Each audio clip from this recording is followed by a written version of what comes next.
बद्री का आश्रम से मंगवाया गया और उन टुकड़ों से एक विशेष शिवलिंग का निर्माण किया गया। जिस शिवलिंग को श्रीकल्की मिशन का केंद्र बनाया गया और तभी से श्रीकल्की मिशन की स्थापना हुई। और श्रीकल्की मिशन की स्थापना परम पूज्य रामगुरु श्रीलाल पुजारी जी ने की। वो मिशन का स्तंभ और वो मिशन जो उन्होंने स्थापित किया अनवरत रूप से निरंतर जारी है। इन सब की तपस्याओं के शिलाखंड एक शिवलिंग में केंद्रित करके क्रिया क्षेत्र में आज भी शोभायमान है।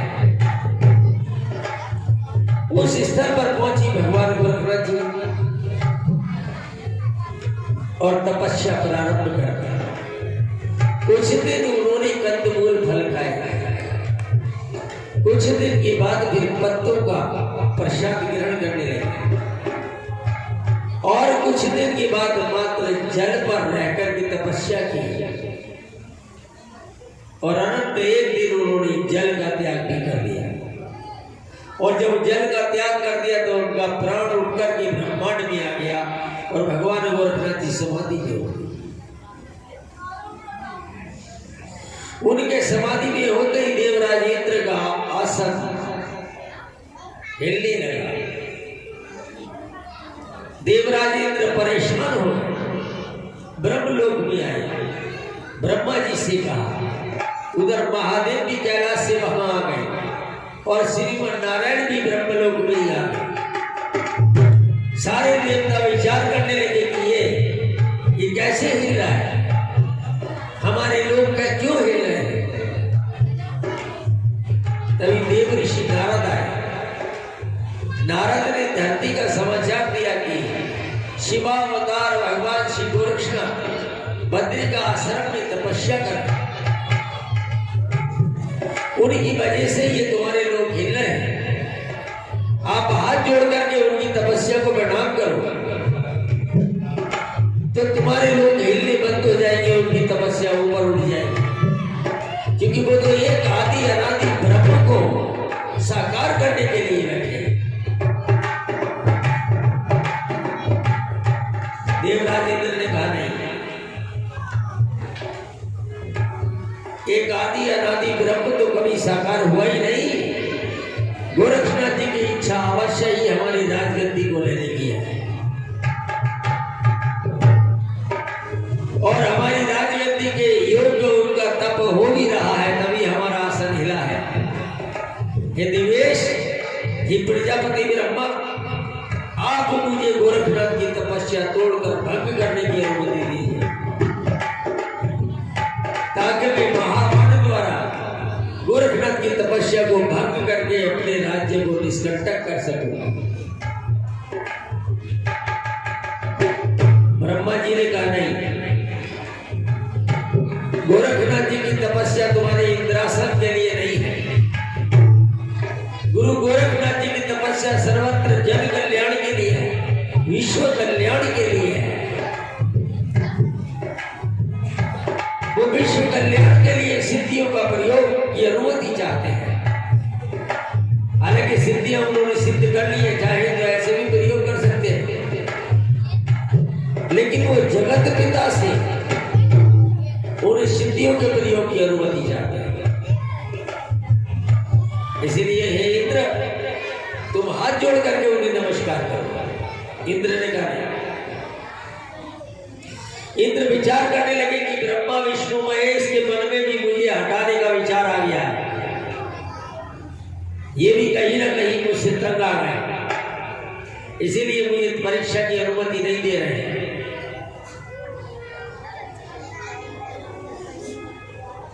इंद्र ने कहा, हे श्रीमन नारायण, आप मेरे साथ चलें और मेरे हित के लिए गोरक्षनाथ की तपस्या को भंग कर दें।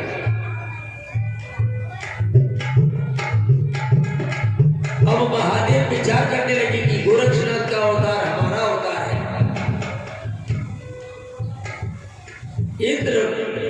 श्री हरि को हमारी तपस्या तोड़ने के लिए भेजना चाहता है। और श्री हरि वहां पहुंचे और प्रभु को देख करके हमारा गोरक्षनाथ रूप तपस्या से उठ के खड़ा न हुआ तो प्रभु का अपमान हो जाएगा, और खड़ा हुआ तो तब चला जाएगा। हे प्रभु, हम कैसे असमंजस में फंस गए। इधर श्रीमद नारायण जी सोच रहे हैं कि जब हमने अवतार धारण किया तो महादेव बंदर की शकल लेकर के हमारे साथ रहे, हर पल हमारे साथ लगे रहे, और अब इन्होंने अवतार लिया है तो हम अब तक दर्शन करने भी नहीं पहुंचे। दोनों एक दूसरे के बारे में सोच रहे, दोनों को मौत दे करके इंद्र का डर और बढ़ गया।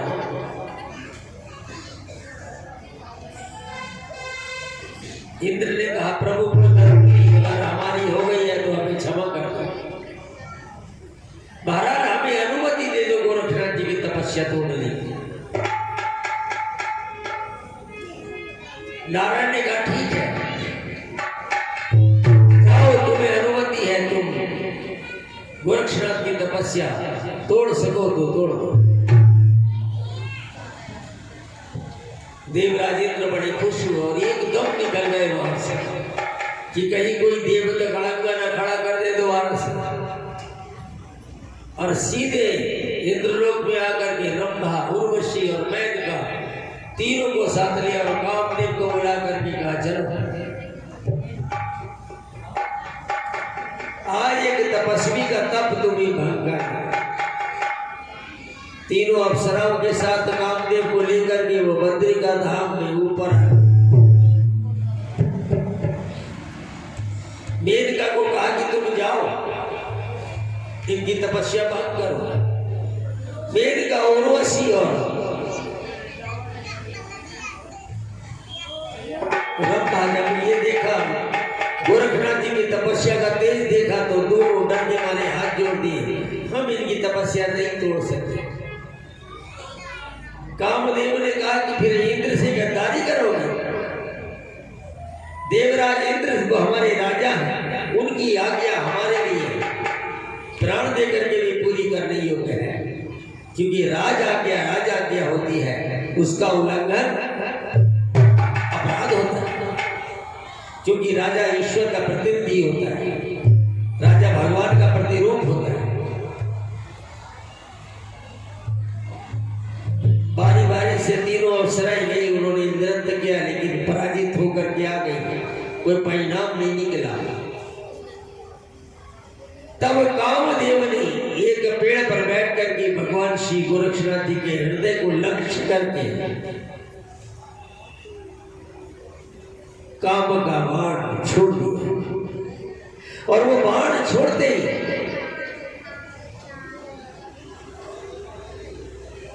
पृथ्वी पर अंधाकार।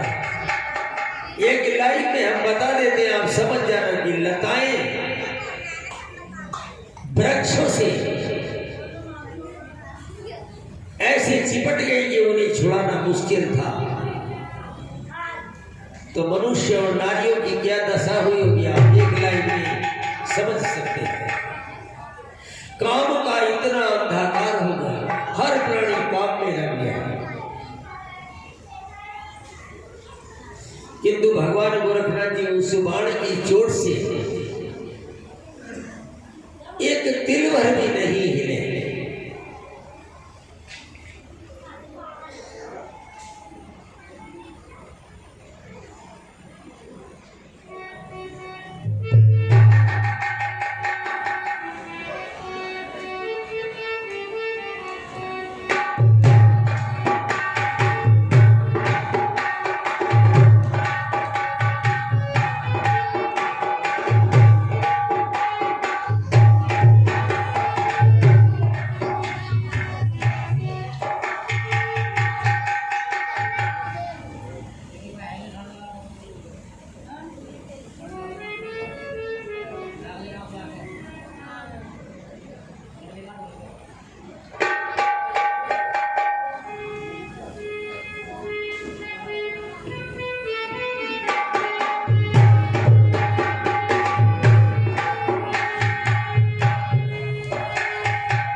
जाप धनुकान तक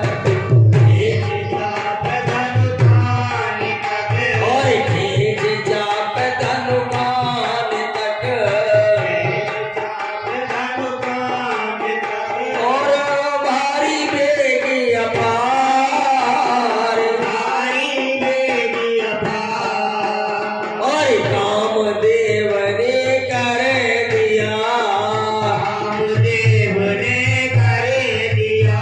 और कामदेव ने कर दिया गुरु गोरख परवार कहो शिव